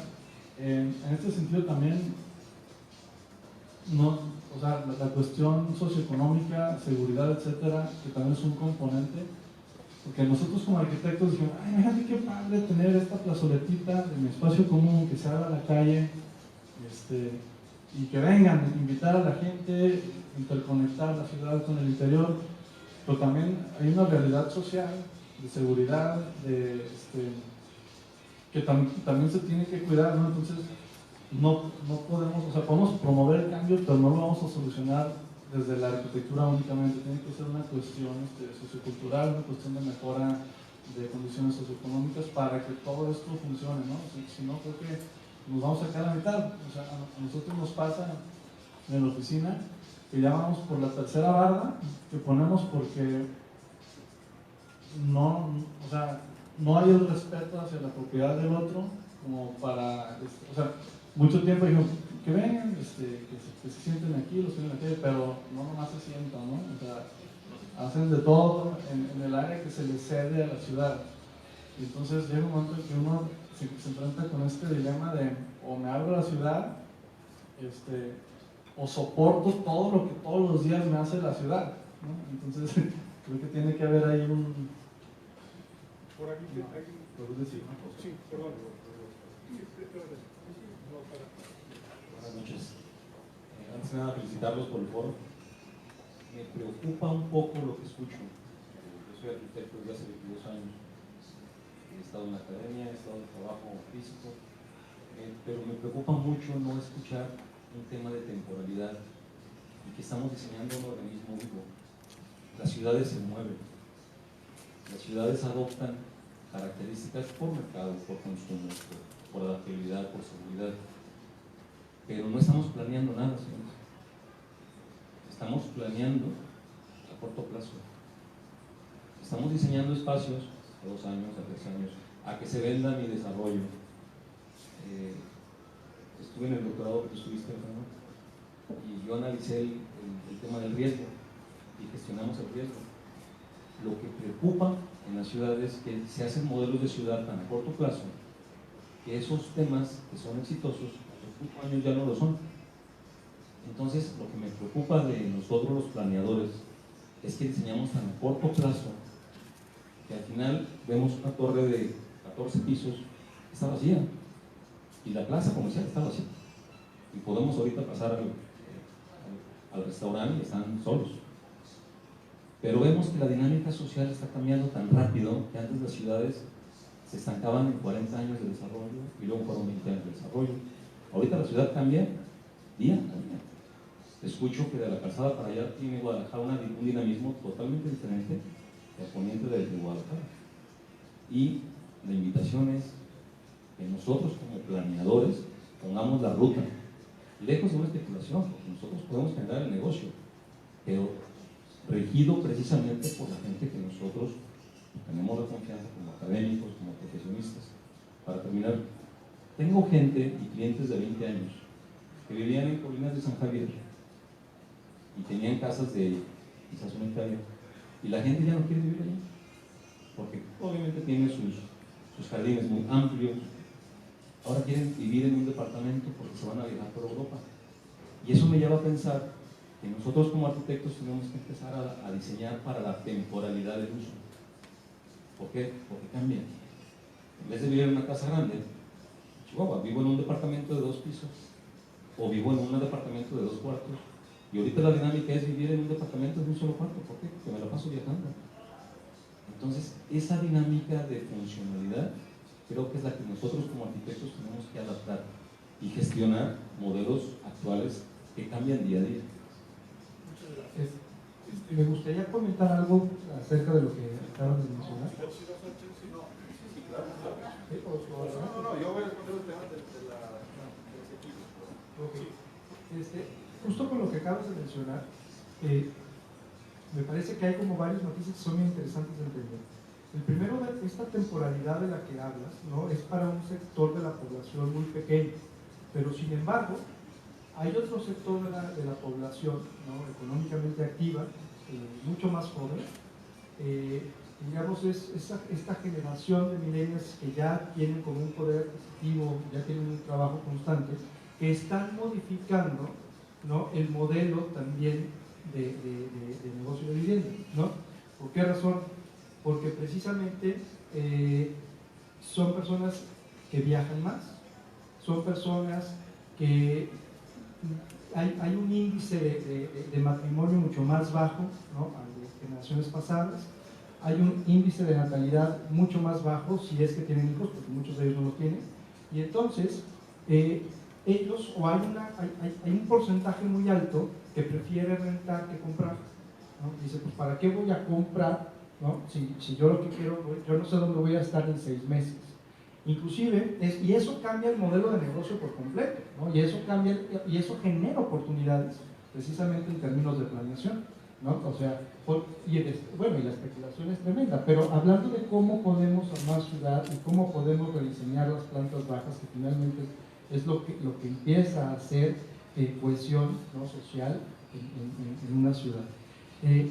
Y eso también genera que en el modelo de negocio que no se necesiten coches, o muchos de los, digamos, como de las hipótesis es que no se necesiten coches porque prefieren pagar una menor renta, ¿no? Sin tener el transporte de un automóvil, porque también si no compran vivienda, pues ¿para qué van a comprar un coche? ¿No? O sea, porque se mueven de otra manera, y entonces ahí todo empieza a cambiar, ¿no? O sea, me parece que es un tema.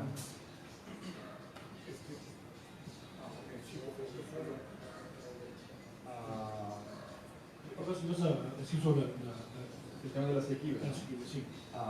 Porque podemos pensar, bueno, es asequible para mí, digo, para el cliente, ¿no? Para quien compra una casa, ¿no? Pero yo también lo podría ver desde el otro lado. O sea, para el Estado es asequible o no que se desarrollen determinados modelos de vivienda, ¿no? Porque al final yo creo que cuando hay la desregularización, o sea, que el mercado lo manda, porque tú le permites cualquier cosa, más volumen, puedes construir allí, allá, al final, en el momento cero, a lo mejor el Estado no le invierte nada, además recibe dinero porque le pagamos de bus y todas esas historias, pero esto, en un proyecto temporal a largo plazo, sí que al Estado, a la institución, al ayuntamiento, a la colectividad le va a costar, porque es más policía, porque la zona no funciona, porque está insegura, porque es más iluminación, porque es más de muchas más cosas, ¿no?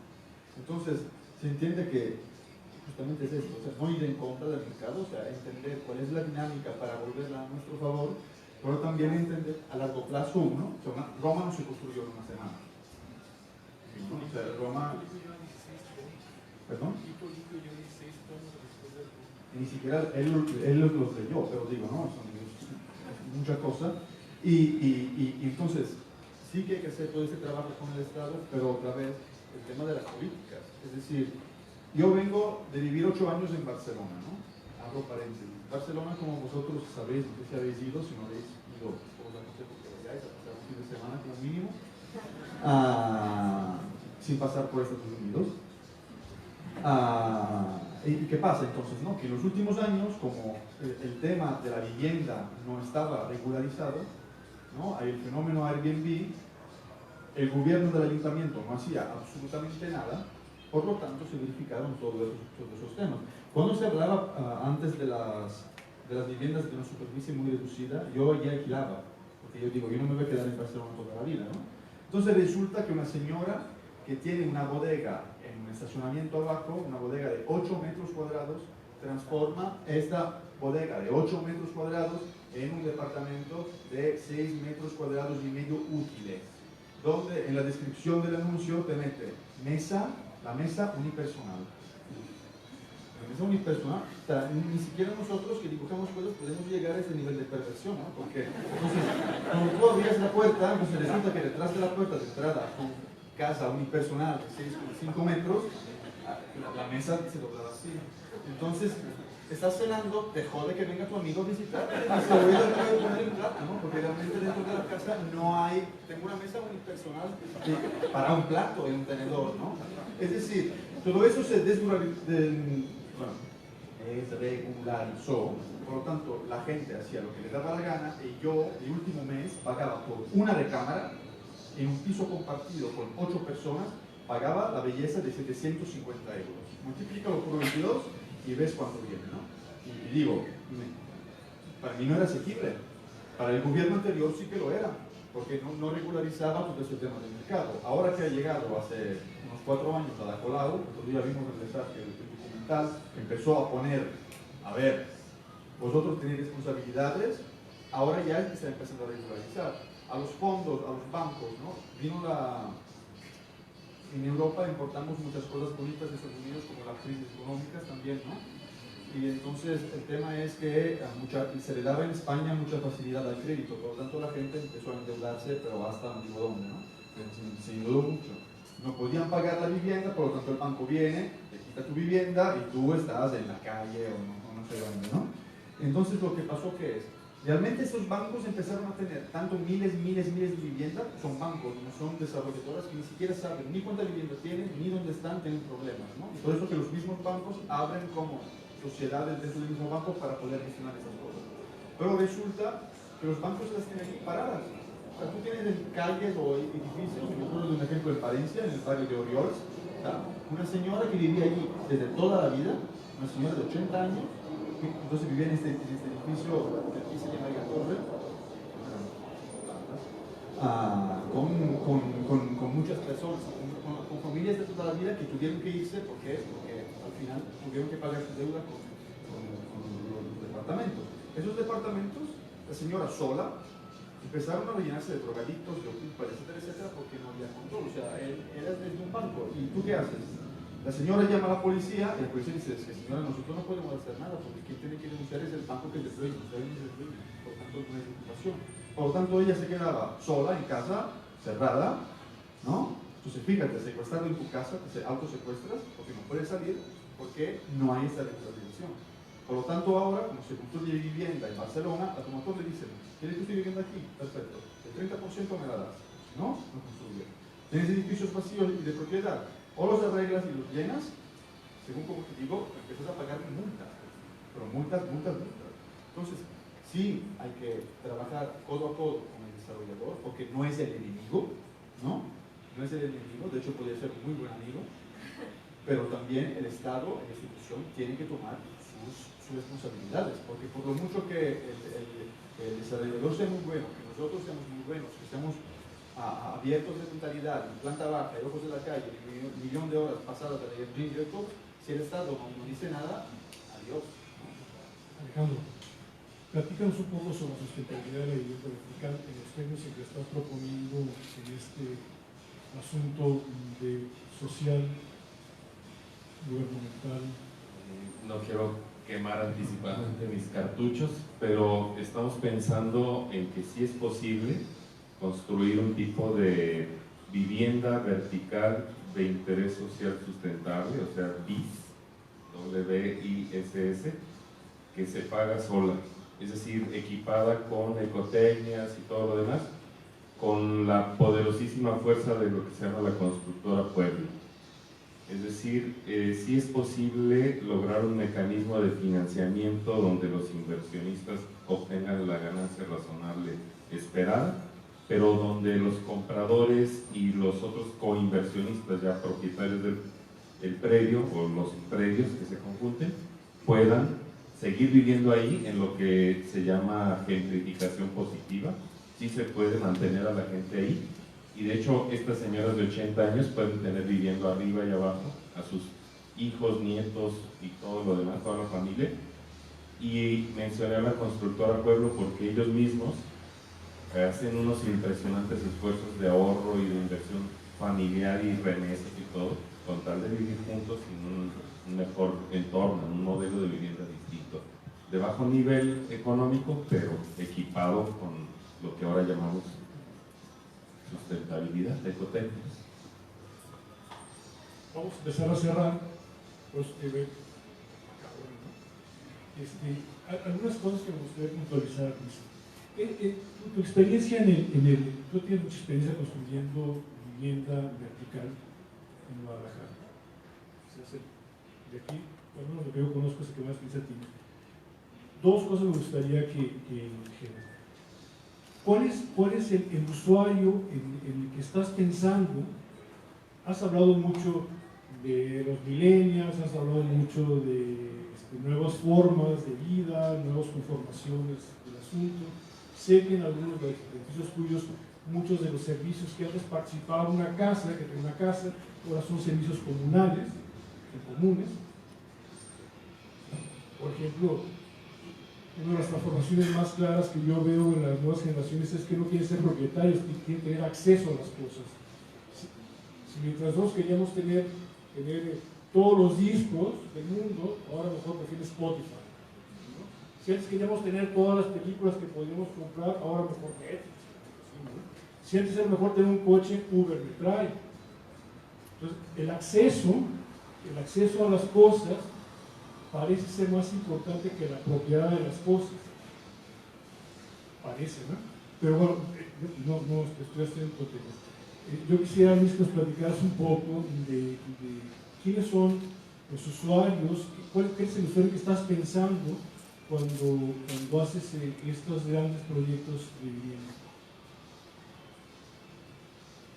Tiene que ver evidentemente primero en el lugar en donde vamos a tener una participación, ¿no? Porque evidentemente en el lugar donde vamos a actuar, pues hay un sector, ¿no? de mercado y de población a la cual tienes que atender, ¿no? Tienes que analizar, tienes que investigar, tienes que empezar a socializar ciertas cosas y tienes que empezar a entender qué es lo que sucede alrededor, ¿no? Para entonces poder imaginar, ¿no? O poder empezar a imaginar qué tipo de usuario, qué tipo de vivienda, ¿no? Se necesita en ese lugar, ¿no? Y no solamente la vivienda, sino lo que hemos venido diciendo en todos estos minutos, cómo actúa la planta baja. Para mí lo más importante de cualquier edificio o vivienda vertical tiene que ver con la planta baja, ¿no? A partir de cierto nivel hacia arriba, ¿no? Es una sistematización de la vivienda, ¿no? O sea, tiene que ser así porque finalmente estamos hablando de ingenierías, instalaciones, infraestructura, una serie de cosas que entre más sencillo sea, ¿no? Más eficiente es, ¿no? Y eso evidentemente pues tiene que hablar con toda la espacialidad y la propuesta de vivienda y todo lo que quieras ya como arquitecto, pero la planta baja es precisamente lo más importante porque es lo que actúa de primera mano con la ciudad y eso atiende al lugar en donde estás trabajando, ¿no? O sea, porque finalmente lo interesante es ver cómo empiezas a hacer puntos de interacción social en donde se generen ciertas mezclas. Si eso no se logra, ¿no? Entonces se están cometiendo errores graves, como lo mencionaron en el edificio de acá, que en realidad ahí no hay no hay interacción social, no hay un montón de vivienda en abandono, en fin. Entonces, cuando estamos hablando de un edificio, como lo estaba mencionando, que tiene que ver con cierto sector de mercado de población, en donde una de las principales motivos por los cuales se quieren cambiar ahí es la seguridad, entonces ahí las plantas bajas actúan de una manera bien distinta. Pero al momento en que las personas no saben vivir todavía en colectividad, precisamente por esta historia de vivir en casa, entonces la planta baja se convierte en el punto de encuentro, ¿no? Para generar estas interacciones sociales en toda esta colectividad. Y entonces ahí se empieza a generar comunidad. O la idea es que ahí se empieza a generar comunidad y entonces se generan microsistemas, que es lo que empieza a permear que todo un desarrollo sea autónomo, la gente se empieza a conocer, empieza a ver como ciertas actividades y una serie de cosas más. Y entonces, así como en una ciudad, si más conoces a los vecinos, más te sientes protegido, las calles están más limpias, las calles están no sé qué, pues igual en una planta baja de un edificio a puerta cerrada, ¿no? Si la gente se conoce, etcétera, bla, bla, bla, entonces ya pues limpian no sé qué, oye, ya denuncian, oye, esto está no sé qué. Entonces empieza como a generar una dinámica bien interesante. Cuando es en otro sector, ¿no? En donde la necesidad es que tenga una permeabilidad con la calle mucho más intensa, entonces pues las reglas del juego cambian, ¿no? Entonces es completamente distinto. Y también se tiene que ver si va a haber, o sea, si el mercado va a ser para familias o si va a ser para familias completas o simplemente van a ser parejas. Es decir, hay un montón de cosas de análisis para saber cómo opera una planta baja, ¿no? O sea, si tú, por ejemplo, tienes un edificio repleto de vivienda de 35 metros cuadrados, 40 metros cuadrados, principalmente para una persona, y en la planta baja pones una guardería, ¿no? Y al revés, si tienes, o sea, entonces digo, suena a lo mejor como un lugar común, pero para mí una de las líneas de investigación del estudio tiene que ver con el lugar común, ¿no? Que tiene que ver con la fenomenología, tiene que ver con un montón de cosas. O sea, el día que la arquitectura le gane a comer debajo de la sombra de un árbol, ¿no? Entonces quiero conocer al arquitecto, ¿no? Entonces más o menos va por ahí. Muchas gracias. La privacidad fue una de las quizás de las búsquedas más importantes del siglo XX. La privacidad fue casi el motivo de la arquitectura. El ejemplo quizás más torpe es el baño, ¿no? El baño, de ser el segundo patio, pasó a ser parte de la arquitectura. La privacidad fue algo que se... Las casas que antes se comunicaban cuarto por cuarto, por puertas intermedias, ahora buscan otro modo de distribución. ¿Qué pasa con esta? Y ahora tenemos una privacidad que parece un queso bunkero, ¿verdad? Te hablan a cualquier hora, te hablan del banco, o te llega cualquier tipo de publicidad, o Google sabe cuántas veces visitaste Plaza Patria, ¿no? No sé. Es un queso bunkero esta privacidad, ¿no? ¿Qué pasa con la privacidad cuando estamos hablando de edificios, de vivienda? Es insostenible la privacidad, como nos la vendieron en el siglo XX o como me la quieran vender ahorita, ¿no? O sea, si yo quisiera hacer todas las actividades que hago y ser dueño de ellas, que tiene que ver un poco con lo que decías, es decir, requeriría muchísimos recursos personales para tener mi casa, mi baño, mi cafetera, todo lo que existe ahí, ¿no?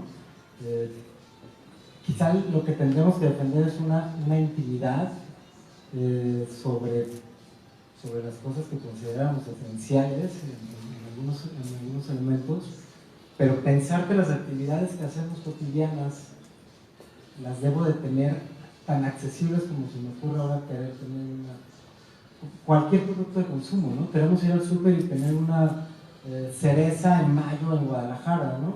Entonces nos hemos acostumbrado a que lo que deseamos inmediatamente lo podemos tener.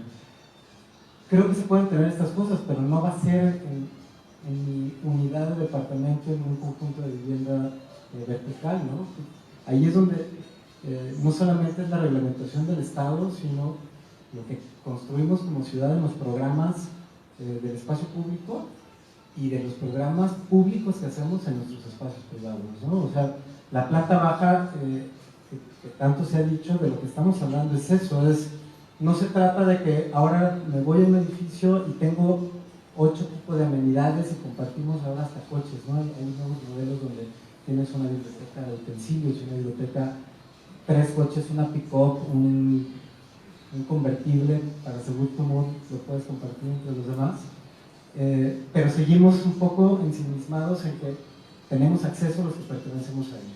Yo creo que la ciudad, si yo me voy a emplazar un poco, como dice Luis, en cierta esquina, pues el principal alimentador del programa que yo voy a generar, incluso de las amenidades, pues es todo el comercio y todos los servicios que hay alrededor. Y no pensaría competir con ellos, más bien generar estas plantas bajas que permitan que esa economía pueda seguir operando como tal, ¿no? Gerardo. Bueno, nada más hablando de las esquinas, ahorita que lo mencionó, de repente como que hasta duele ver un Oxxo, ¿no?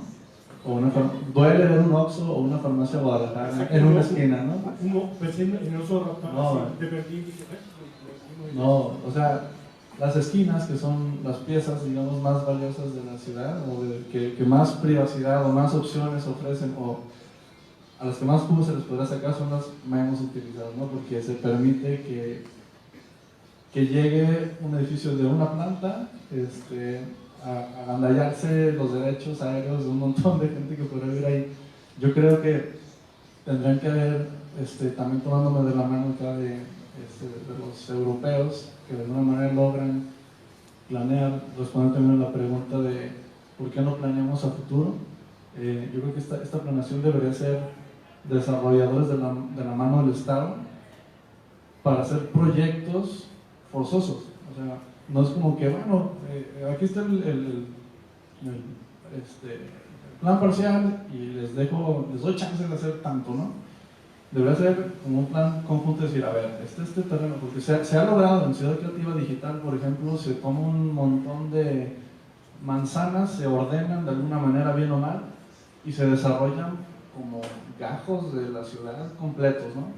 Yo creo que en esa planeación a futuro tendríamos que planear desarrolladores junto con el Estado y establecer los deber hacer y no los pudiera hacer, ¿no?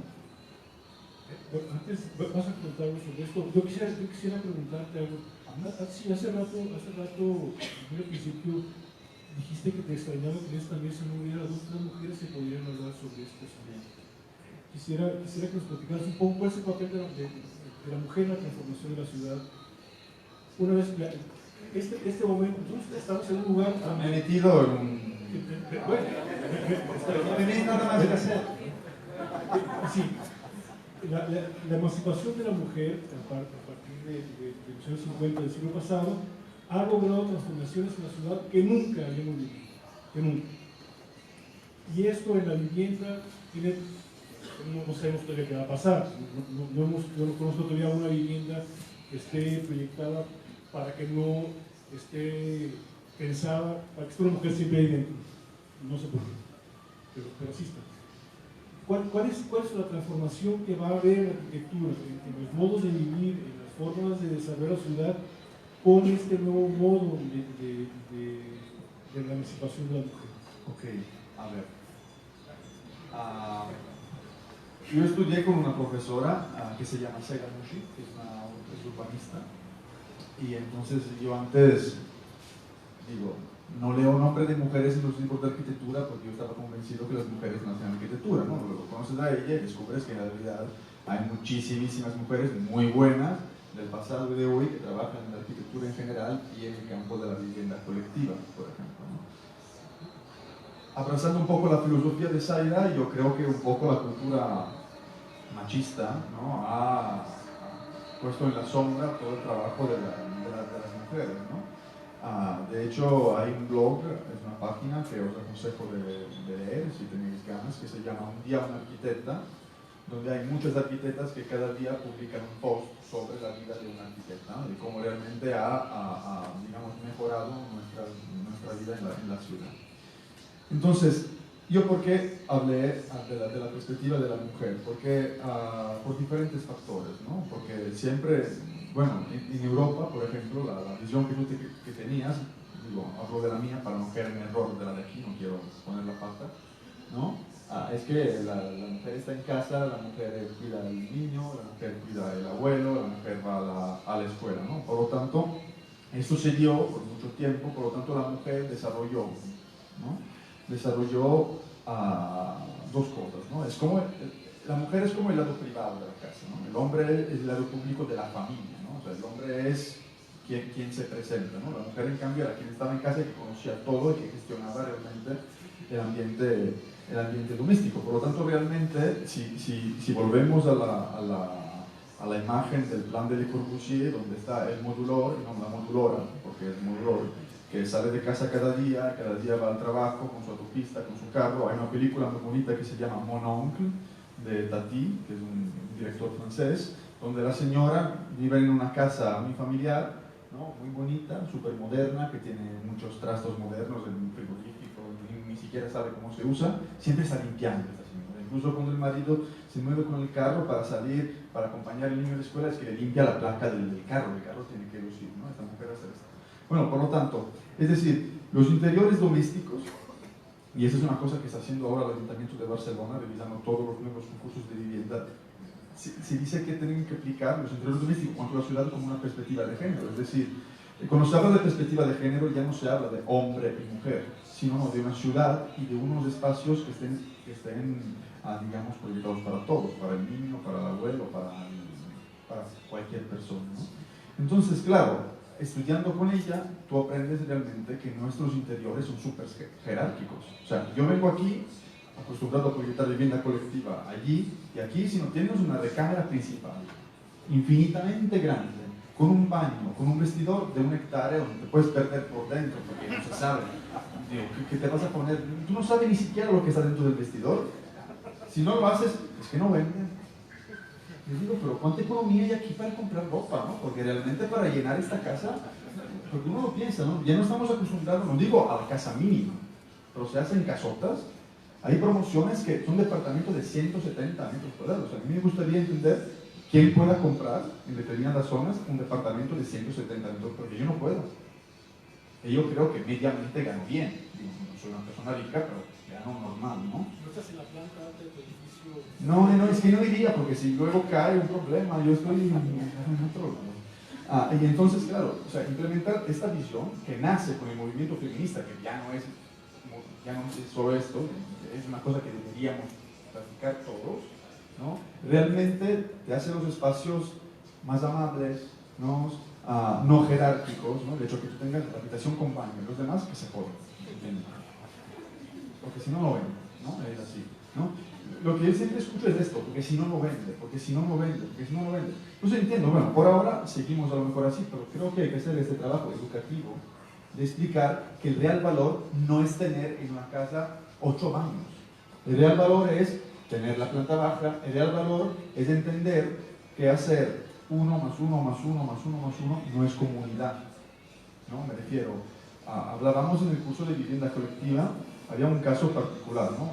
Dos estudiantes, por así decirlo, que era uno que vivía en la ciudad y se mudó al Coto, ¿no? Por una razón, ¿no? Por el tema de seguridad, ¿no? Vivía en la ciudad, no me gusta, ya me voy al Coto. Otro que vivía en el Coto, que se vino a la ciudad, porque estaba harto de los vecinos, porque los novios de las hijas no podían entrar a la hora que querían, todo un problema, ¿no? Es como una especie de ciudad dentro de la ciudad.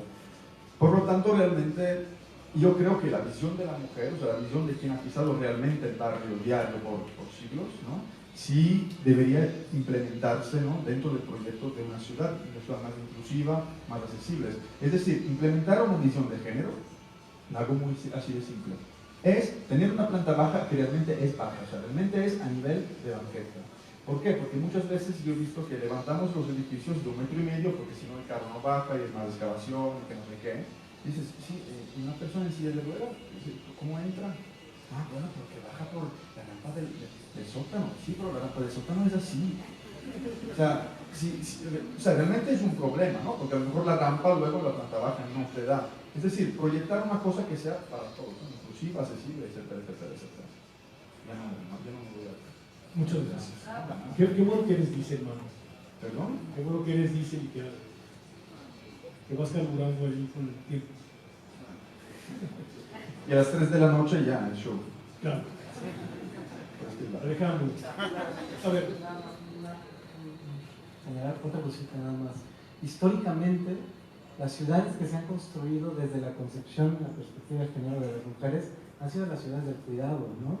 de la alteridad real. O sea, hay algo en el enfoque de género que nos hace ser, o que las hace ser conscientes. A lo mejor nosotros nos ponemos a estudiar y aprendemos, pero desde la perspectiva que no siempre hay una conciencia del otro.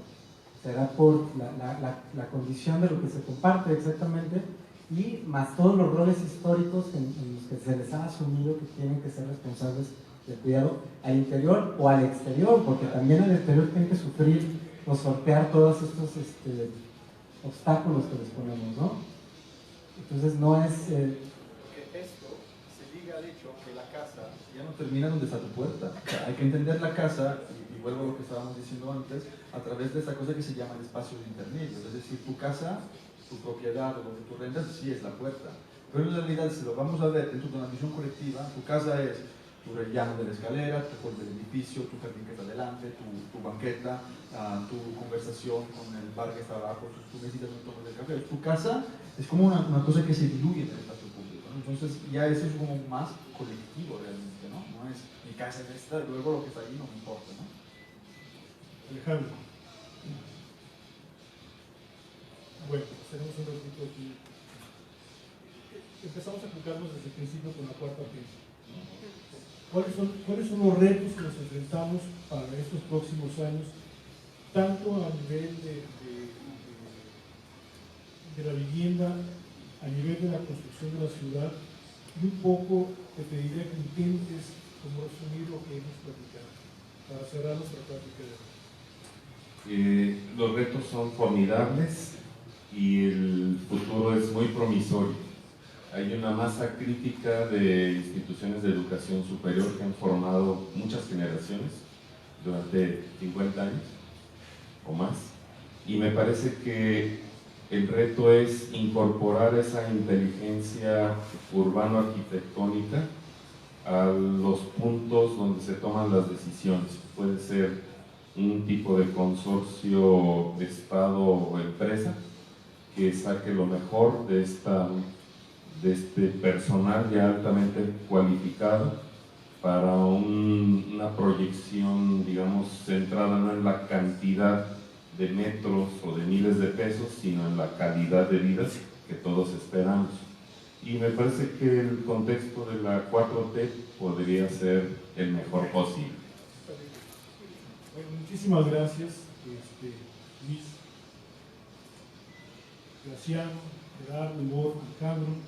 Muchas gracias a ustedes. Yo aprendí mucho, espero que ustedes también aprendan, hayan aprendido. Y creo que nos sobra un elenco de lujo. Muchas gracias por su asistencia. Muchas felicidades otra vez, Felipe. A ustedes se les debe mucho de lo que está pasando hoy aquí. Y les agradezco mucho todo su tiempo, su ánimo para estar aquí. Y disculpen las complicaciones.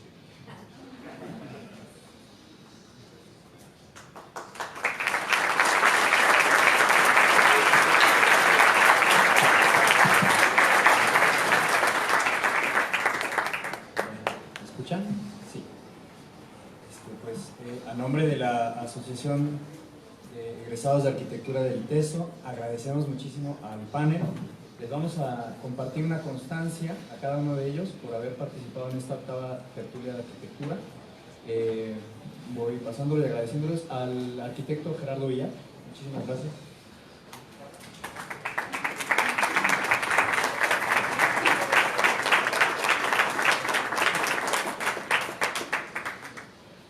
Al arquitecto Igor Ojeda.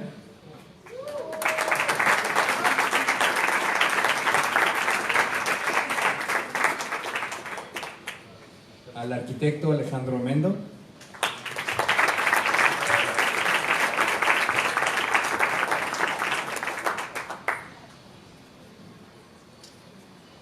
Al arquitecto Graziano Brau.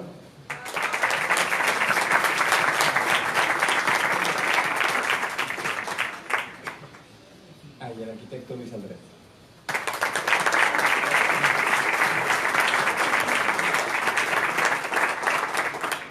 Esto todavía no se acaba. Aquí en la parte de atrás hay un mapa interactivo, un mapa de la zona metropolitana de Guadalajara, en donde ustedes pueden marcar aquellos proyectos de edificación vertical que ya han construido. Se puede hacer de dos maneras, una es a través de ponerle allí unos alfileres, otra manera es tomar una fotografía, ¿cómo se llama ese cuadrito de lleno de cositas? El QR, y a partir del QR pueden hacerlo en una dirección electrónica. Sería padre conocer un poco dónde estamos actuando como arquitectos, en qué partes de la ciudad estamos haciendo estos edificios que tienen elevador, ¿no? Muchas gracias. Queremos agradecer también al arquitecto Carlos Peterson por estar trabajando con nosotros.